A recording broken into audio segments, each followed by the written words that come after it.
नमस्कार।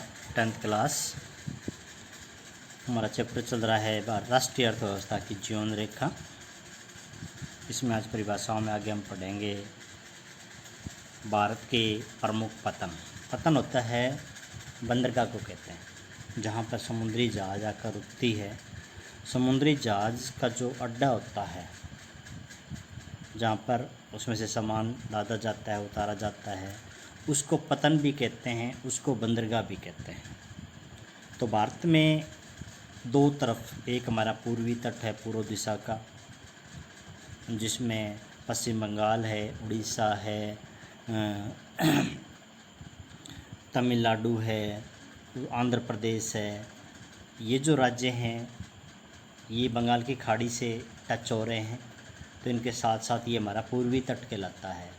इसके अगेंस्ट जो अरब सागर की साइड का हमारा गुजरात है, महाराष्ट्र है, गोवा है, कर्नाटक है, केरल है, ये हमारा पश्चिमी तट कहलाता है। तो दोनों साइड हमारी बंदरगाहें हैं, इसलिए एक साइड वाले को हम पश्चिमी तट की बंदरगाह कहते हैं। जैसे पश्चिमी तट में महाराष्ट्र के अंदर मुंबई बंदरगाह है, कांडला बंदरगाह है गुजरात में, मारमागोवा है गोवा में, न्यू मंगलोर है कर्नाटक में, कोच्चि है केरल में। ये हमारी पश्चिमी तट की मुख्य बंदरगाहें हैं। इनमें मुंबई सबसे बड़ी बंदरगाह है हमारी। यहाँ काफ़ी ज़्यादा भीड़ होने के कारण मुंबई के पास एक नई बंदरगाह और बनाई गई, जिसको नेवा सेवा या जवाहरलाल नेहरू बंदरगाह भी कहते हैं, क्योंकि मुंबई बंदरगाह के ऊपर भीड़ ज़्यादा होने के कारण उसके पास एक बंदरगाह और बनाई गई। उसके बाद पूर्वी तट पर चेन्नई है हमारी बंदरगाह तमिलनाडु में, तुतीकोरिन है तमिलनाडु में, विशाखापट्टनम है आंध्र प्रदेश में, पारादीप है उड़ीसा में, कलकत्ता है पश्चिम बंगाल में, और पश्चिम बंगाल के पास ये एक हल्दिया नामक बंदरगाह है। वही कारण था, जैसे मुंबई पर भीड़ होने के कारण हमने नावा सवा नहीं बनाई थी, उसी प्रकार कलकत्ता बंदरगाह पर जब भीड़ ज़्यादा हुई तो उसके पास एक हल्दिया नामक बंदरगाह और बनाई गई। ये हमारी पूर्वी तट की मुख्य बंदरगाह है, जहाँ से हमारा विदेशों के साथ अंतर्राष्ट्रीय व्यापार होता है।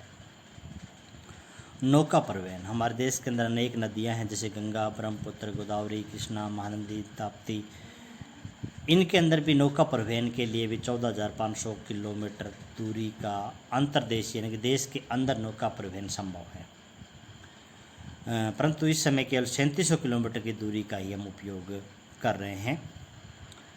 उसके बाद वायु परिवहन का महत्व, वायु परिवहन का, क्योंकि आज यात्रा का सबसे तेज़ साधन वायु परिवहन है, आरामदायक भी साधन है।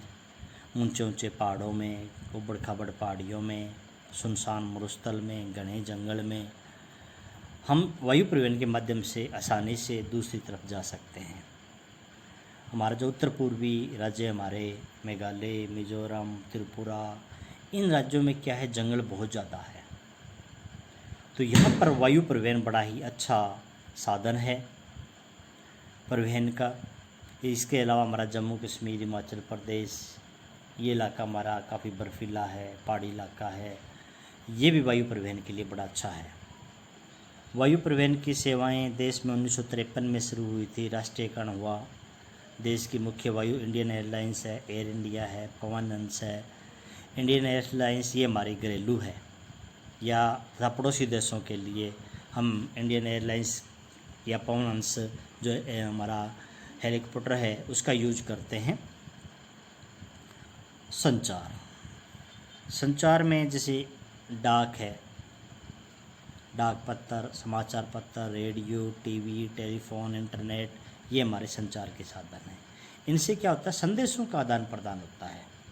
जैसे पत्र लिख कर हम अपना संदेश भेजते हैं, टेलीफोन के माध्यम से, इंटरनेट के माध्यम से, इन साधनों से हम अपने संदेश एक जगह से दूसरी जगह पर भेजते हैं। इसमें जैसे पत्र है, टेलीफोन है, ये हम व्यक्तिगत पर्सनल यूज करते हैं, हमारा संदेश दूसरे के पास चला जाता है। लेकिन जैसे अखबार है, समाचार पत्र है, पत्रिका है, टीवी है, इनसे क्या होता है, एक साथ एक समाचार हज़ारों लोगों के पास जाता है। जैसे टीवी में न्यूज़ आती है, वो तो पूरे इंडिया में वो न्यूज़ आ रही है, यानी कि वो न्यूज़ एक साथ पूरे देश के अंदर फैल गई है। ये होते हैं जनसंचार के साधन। एक होते हैं व्यक्तिगत संचार के, जैसे टेलीफोन, मोबाइल व्यक्तिगत संचार के साधन, हम पर्सनल यूज करते हैं इनको। इसके अलावा इंटरनेट है, टीवी है, यह जनसंचार के साधन। रेडियो है, यह जनसंचार के साधन। परिवहन संचार का महत्व क्या है? हमारी अर्थव्यवस्था की रीढ़ की हड्डी है परिवहन संचार के साधन। क्यों है? क्योंकि हमारे देश की अर्थव्यवस्था कृषि, उद्योग और व्यापार पर टिकी हुई है। ये तीनों चीज़ें जब तरक्की करेगी तब हमारे देश की अर्थव्यवस्था मजबूत होगी। ये तीनों चीज़ें तरक्की कब करेगी? जब परिवहन तथा संचार के साधन अच्छे होंगे। अब आपके दिमाग में ये भी बात होगी कि कृषि, उद्योग और व्यापार में परिवहन और संचार के साधन क्या महत्व रखते हैं। वो आगे हम बड़ा क्वेश्चन पढ़ेंगे, उसमें सारी चीज़ें अलग अलग दी मिलेगी। वैसे मैं बता दूं आपको, कृषि, उद्योग और व्यापार के लिए परिवहन और संचार के साधनों का बहुत महत्व है। जब ये तीनों चीज़ों का विकास होगा तो हमारे देश की अर्थव्यवस्था मजबूत होगी। इसलिए हम कह सकते हैं कि ये हमारे देश की अर्थव्यवस्था की जीवन रेखा है। ये चीज़ें होगी तब इन तीनों चीज़ों का विकास होगा। जब इन तीनों चीज़ों का विकास होगा तो हमारे देश की अर्थव्यवस्था मजबूत होगी। भारत में पर्यटन उद्योग, तो पर्यटन उद्योग की अगर हम बात करें तो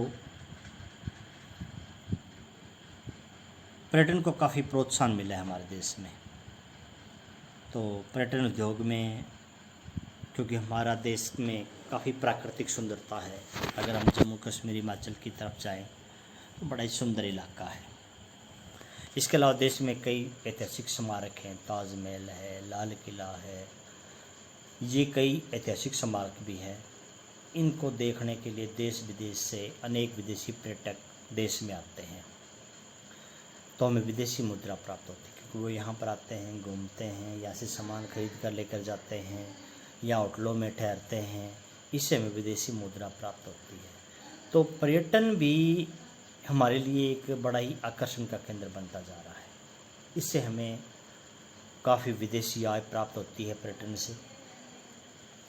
तो पर्यटन को हमें और भी प्रोत्साहन देना चाहिए, उसको और आकर्षक बनाना चाहिए, क्योंकि ये भी आमदनी का एक साधन है देश के लिए।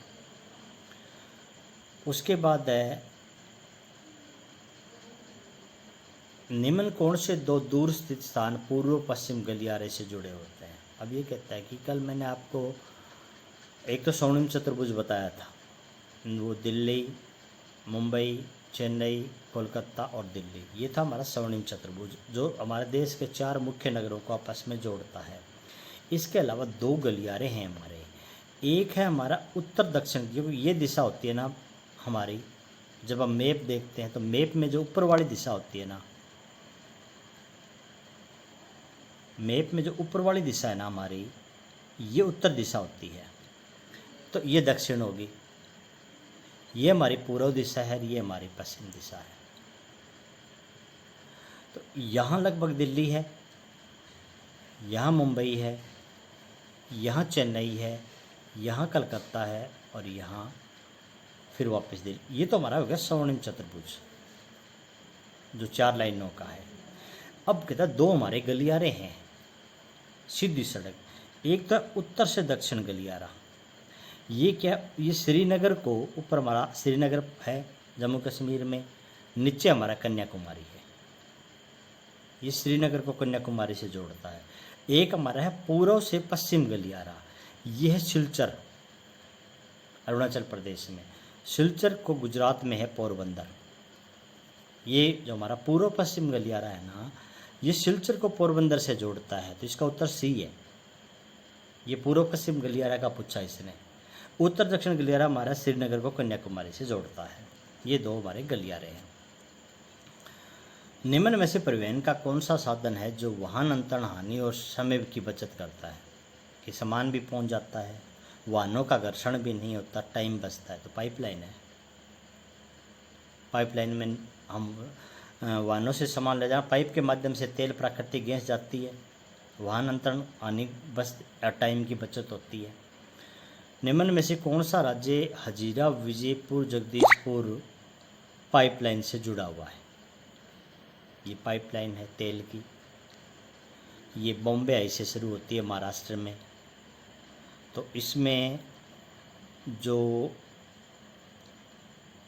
महाराष्ट्र, गुजरात, उत्तर प्रदेश, इन तीनों राज्यों में ये पाइपलाइन जाती है। मध्य प्रदेश में ये पाइपलाइन नहीं जाती। आगे मैप में आएगा, उस टाइम बताऊंगा आपको। इनमें से कौन सा पतन पूर्वी तट का है, कौन सी बंदरगाह पूर्वी तट की है, मैंने अभी हमने परिभाषा में पढ़ी थी। तो पूर्वी तट की बंदरगाह और जो सबसे गहरी है, तो वैसे तो ये सभी बंदरगाहें पूर्वी तट की है, लेकिन विशाखापट्टनम सबसे गहरी है जो आंध्र प्रदेश में है। निम्न में से कौन सा परिवहन का साधन भारत का प्रमुख परिवहन का साधन है? तो सड़क परिवहन हमारा प्रमुख परिवहन का साधन है। दो देशों के बीच होने वाला व्यापार क्या कहलाता है? अंतर्राष्ट्रीय व्यापार। दो देशों के बीच होने वाला व्यापार अंतर्राष्ट्रीय व्यापार कहलाता है। तो 6 क्वेश्चन AMC करोगे, बाकी सारी परिभाषाएं करोगे, और याद का काम है आपका संचार के साधन क्या होते हैं, ये आपको लिखने का काम है, ये आपका राइट का काम। बाकी सारी परिभाषाएं और 6 MCQ क्वेश्चन याद करोगे आप। धन्यवाद।